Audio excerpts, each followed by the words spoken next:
So doing his movies as a fight coordinator, just finished Suicide Squad, there'll be another Mad Max.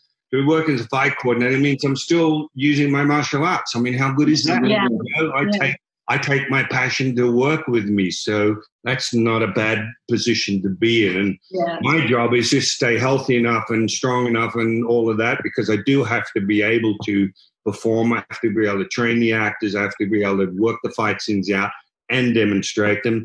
But that's good, because that's a great kick in the bum for me. It's a motivator to know that I can't slack off. So I like that. I like that little turbo boost of having to perform, hence liking to still take on jobs, even seminars. I still get very nervous if I do a seminar, because I had this thing, the negativity is that, you're all going to think, is Norton slowed down a little bit, he's getting a little out of shape. And I'm not going to allow that to happen. So to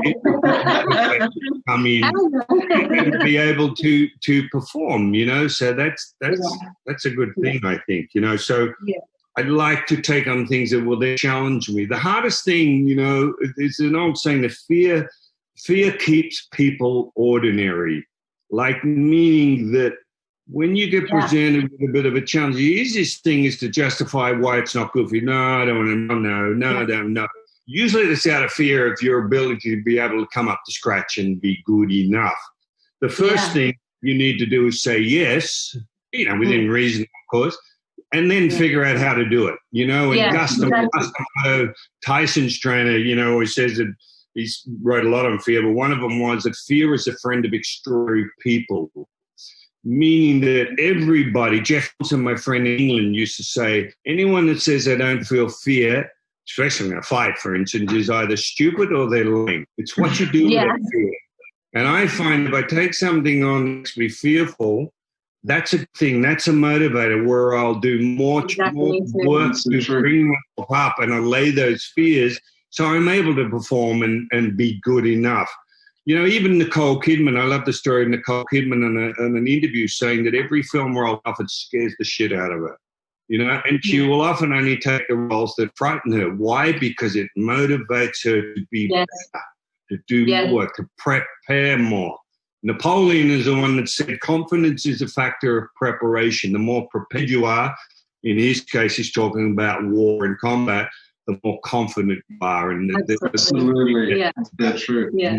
So you were talking before, obviously you've worked so many great actors, but in terms of the female actors, for me, I love women. So I don't hate men, I love men, but I really, really love women. No, I like them a little better than the men too, but all right. In terms of most of the women that you work with, say Margot Robbie and Scarlett Johansson, that are just incredible women and all these beautiful, incredible, talented women. Do you have any experience in martial arts, or are they basically just coming in as young, amazing, fit actresses, and then you come in and empower? Do they feel empowered when you teach them those moves and they're like, yes, I can do this, this is so cool? Yes. Yes, and sometimes it's a mixed bag. You don't know what you're going to get in the actor you have to train. Well, and I've said this before, I don't mind repeating. The reason the Scarletts and the Margos are as they are is because of the incredible level of excellence that they demand of themselves. They commit 100%. They don't come to me for training like Margot on Suicide Squad because the producers told them they have to.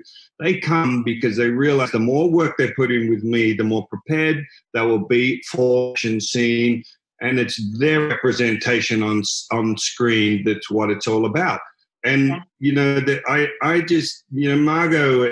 Margot had a dancing background, but no martial arts. But I tell you, I said to Margot, I reckon I could teach you just about any fight scene possible, and you